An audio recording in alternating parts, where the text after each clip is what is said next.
Hello and welcome to the Out of the Sandbox video guide to collection page best practices. Today we're going to take a look at a few tips that you can use to leverage the built-in theme settings associated with your Out of the Sandbox theme collection page to help highlight and organize your products a little bit better and help your shoppers find what they're looking for. To see the settings that we're going to be talking about, head on into your Shopify admin panel, go to Online Store, Themes, Customize Theme, and then head over to the Collection Page Settings tab on the left-hand side there. I've just opened up a sample collection page here on the right so that we can see these changes as we're making them. Now these tips will apply to all of the Out of the Sandbox themes, but I'm going to be using the Turbo theme here for my example.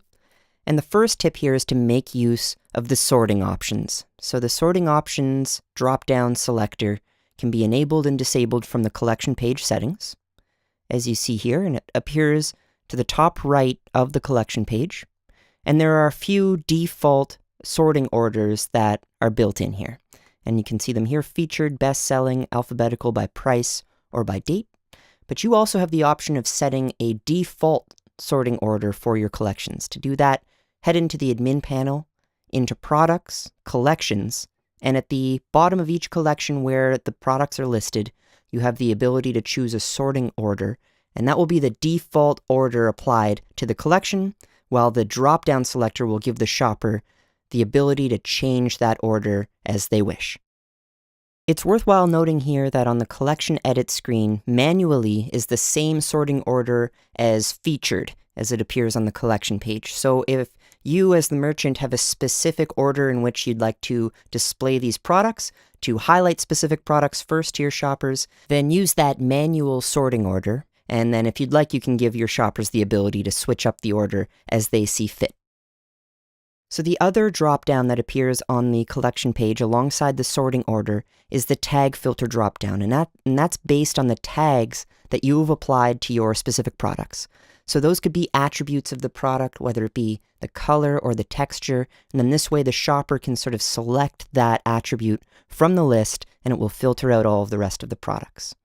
This feature is in a sense repeated in the sidebar. So if you jump into the sidebar settings and you enable the sidebar, you can also enable the list of tags to appear in the sidebar, and this will display all of those tags alongside the collection, giving your shopper the ability to filter them out that way. I would recommend using your principal navigation to help drill down through specific products, but as you end up with larger and larger collections, it's a great idea to add these attributes as tags and then give your shopper the ability to filter through based on those attributes. Next, let's take a look at the built-in banners that we have appearing on the collection page. You'll see some coming soon banners, some new banners, and then this one here, the sale banner. So this is first enabled. The sale banner specifically is enabled by selecting the show sale banner setting from the collection page settings.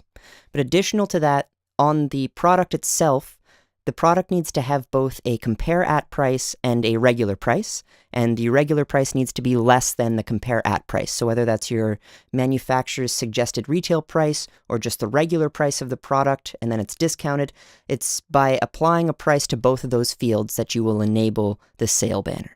The Coming Soon banner is enabled by creating a collection titled Coming Soon.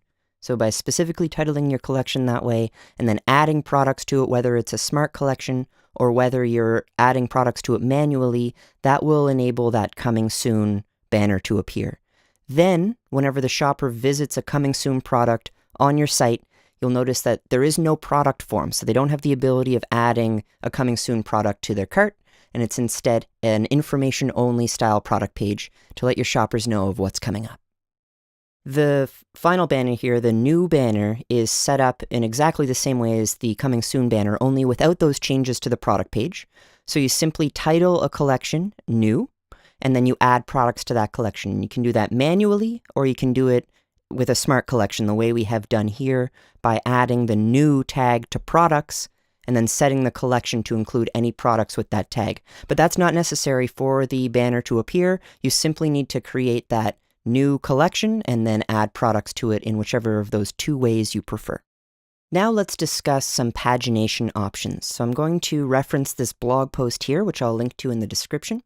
And first, let's take a look at page links or regular pagination, which are numbered links that appear at the bottom of any collection page so that you can navigate through pages of collections.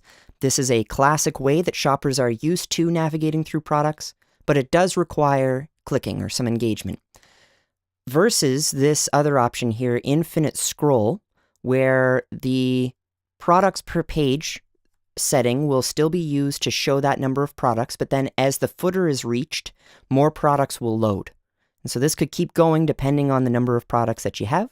Now, it does somewhat limit access to the footer partway through the page, requiring that you go through all of the products before getting to the footer, but it's very neat how it all appears sort of automatically. So a happy medium between the page links option and the infinite scroll option is the load more products button option. So this way you can still reach the footer after seeing the number of products per page, but with the ability of loading more products and then the rest of the products in a sense appear. So this is actually my favorite of these three options since it doesn't limit access to the footer and it is still engaging enough to show more products as the shopper continues down the collection page. Now let's take a look at this quick view feature, which is a feature of all of the Out of the Sandbox themes, and this appears on the collection page as you hover over the product thumbnail.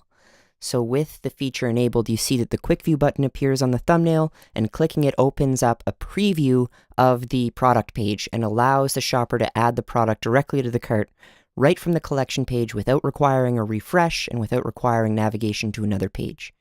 So you have the option here of truncating the product description. If you had a longer product description, you're going to want to truncate it. You can set the number of words that it's truncated to, or you have the option of showing the full product description. Regardless of which of these options you choose, there's an easy link for the shopper to use to go to the full product page if they're interested in seeing the rest of the details.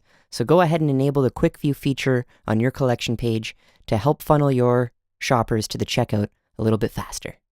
So for any of you merchants that have these large collections, I hope you can use some of these tips to help your shoppers drill down through your products a little bit easier and to organize your products a little bit better. And if you hit a snag or had any questions, head on over to support.outofthesandbox.com where you will find a plethora of resources to help you out. My name is Sean Campbell. Thank you very much for joining me for this video. Take care.